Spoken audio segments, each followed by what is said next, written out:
राजस्थान के special operation group की गिरफ्तारी की एक कार्यवाही ने प्रदेश के माता पिताओं को चिंता में डाल दिया है।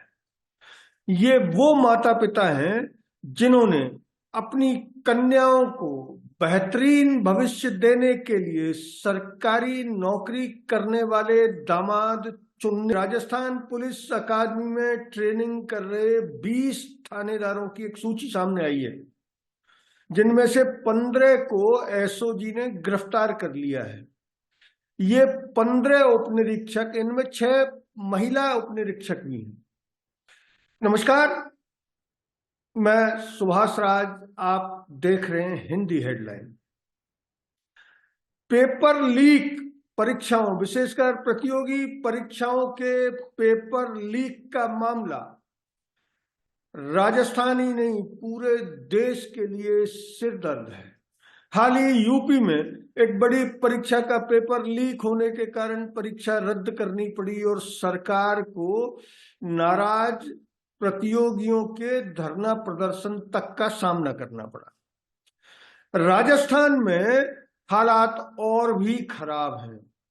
यहां पिछले 5-10 साल में होने वाली तमाम प्रतियोगी परीक्षाओं के पेपर लगातार लीक हुए हैं। अगर राजस्थान एसओजी के एडीजी वीके सिंह के बयान को आधार माने तो उनका कहना है कि राजस्थान में ऐसी कौन सी परीक्षा है जिसके पेपर लीक की सूचना एसओजी को नहीं मिली हो। तो हम वापस उसी मुद्दे पर लौटते हैं कि निम्न मध्यम वर्गीय परिवार जिन्होंने सरकारी दामाद खोजे हैं, वहां बहुत जबरदस्त उनके घरों में तनाव पसरा हुआ है। एक तरफ उनकी बेटियां तनाव में हैं कि कहीं उनके माता पिता ने जिससे उसका पति चुना है वह भी कहीं फर्जी परीक्षा देकर या किसी डमी अभ्यर्थी को बिठाकर परीक्षा पास करके तो नहीं आया। अगर ऐसा है तो निश्चित तौर पर उनके भविष्य पर सवालिया निशान है। एसओजी लगातार गिरफ्तारियां कर रही है और जो लोग डमी अभ्यर्थी बिठाकर ट्रेनिंग कर रहे हैं पुलिस अकादमी में, उनके साथ साथ अन्य प्रतियोगी परीक्षाओं के लीक पेपरों के मामले में भी क्लर्क, मझोले स्तर के अधिकारी, रेवेन्यू से संबंधित अधिकारी और तमाम विभागों के लोग पकड़े जा रहे हैं, जिनमें सबसे ज्यादा संख्या शिक्षकों की है।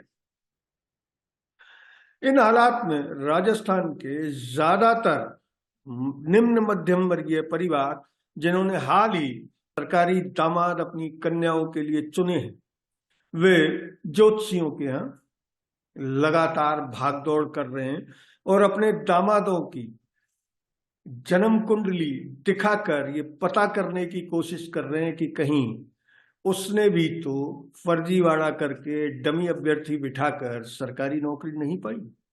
अगर ऐसा हुआ तो उसका जेल जाना तय है।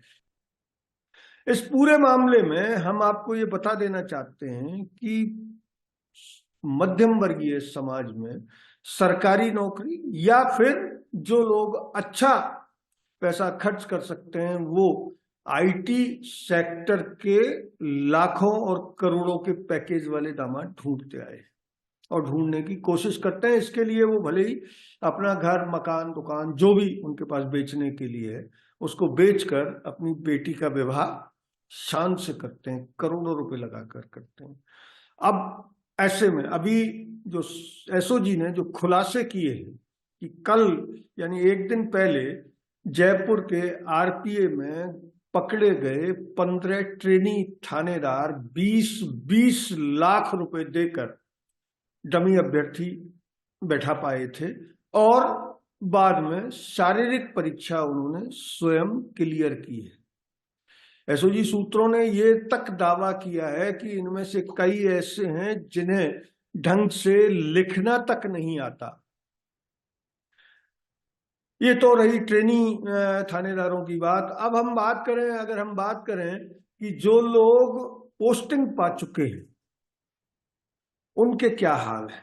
तो उनके बारे में भी जांच चल रही है और जो लोग पोस्टिंग पा चुके हैं उनमें से भी 1-2 लोगों की गिरफ्तारी हुई है और शायद आने वाले टाइम में और बड़ी गिरफ्तारियां हो सकती हैं, जिनमें सीआई स्तर तक के और राजस्थान प्रशासनिक सेवा स्तर तक के अधिकारी शामिल हो सकते हैं, क्योंकि राजस्थान प्रशासनिक सेवा के पेपर भी परीक्षा की सेवा की प्रतियोगी परीक्षा के पेपर भी एक बार लीक हुए हैं। परीक्षा रद्द हुई थी, उसको लीक सरकार ने नहीं माना, आरपीएससी ने भी नहीं माना, लेकिन परीक्षा को रद्द कर दिया था। उसके कई अन्य कारण भी थे रद्द करने के, आंसर की और तमाम चीजों को लेकर, लेकिन एक बार रद्द कर दिया गया था। इसलिए एसओजी को शक है कि राजस्थान प्रशासनिक सेवा प्रतियोगी परीक्षा पास करने वाले पिछले 10 साल के अभ्यर्थियों का रिकॉर्ड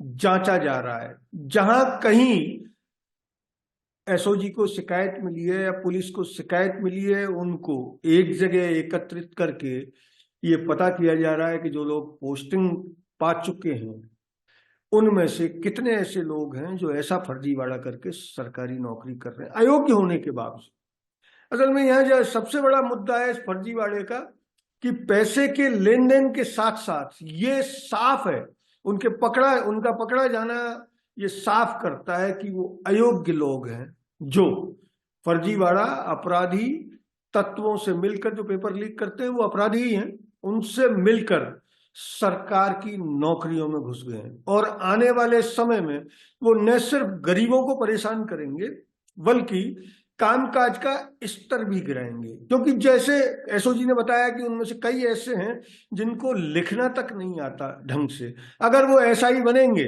वो थानेदार ऐसा कहते हैं, पर वो सब इंस्पेक्टर अगर बनेंगे तो राजस्थान में अभी सैकड़ों ऐसे थाने हैं जहां सब इंस्पेक्टर इंचार्ज होता है। ऐसा व्यक्ति जो घूस देकर फर्जीवाड़ा करके दूसरे को परीक्षा में बिठाकर जब थानेदार बनेगा, किसी थाने का इंचार्ज बनेगा, तो उस थाना इलाके के गरीबों का, उस थाना इलाके के अन्य शरीफ लोगों का भगवान ही मालिक होगा। क्योंकि वो स्वयं जब अपराधी मानसिकता का है, अपराध करके वो नौकरी में आया है, तो वो अपराधियों का साथी ही सिद्ध होगा। यह हम आपको बता देना चाहते हैं कि राजस्थान में और पूरे देश में निचले स्तर का पुलिस स्टाफ इतना असंवेदनशील है कि बड़ी बड़ी घटनाएं उसी की वजह से होती।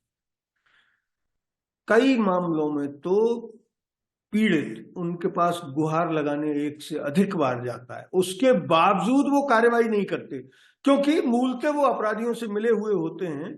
इस वजह से कार्रवाई करने में उनको जोर आता है। जब कभी बड़ा कांड हो जाता है तो फिर आप देखते ही हैं कि सस्पेंशन होता है, लाइन में भेज देते हैं, लेकिन उसमें भी लीपापोती हो जाती है।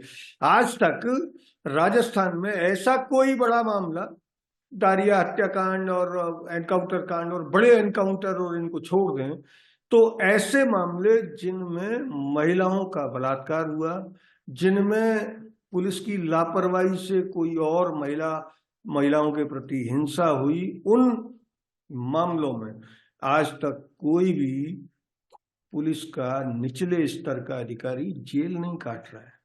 इक्का दुक्का अपवाद हो सकते हैं, लेकिन बड़े मामले पुलिस की लापरवाही से जब घटित होते हैं। हाल ही जयपुर के नजदीक प्रागपुरा में एक बड़ा मामला हुआ। पीड़िता पुलिस के पास कई बार गुहार लगाने गई, पीड़िता के साथ सामूहिक रेप हुआ और उसको सार्वजनिक रूप से सरेराह धारदार फरसों से काट दिया गया। वो अब जीवन और मौत से अस्पताल में जूझ रही है और पुलिस ने कार्रवाई की कि उस एएसआई को सस्पेंड कर दिया जिसने कार्रवाई करने में कोताही बरती। ये सस्पेंशन बमुश्किल 6 महीने का, बहुत ज्यादा करें तो साल भर का। उसके खिलाफ एफआईआर अभी तक पुलिस ने दर्ज नहीं की है, जबकि उसने आपराधिक लापरवाही की थी।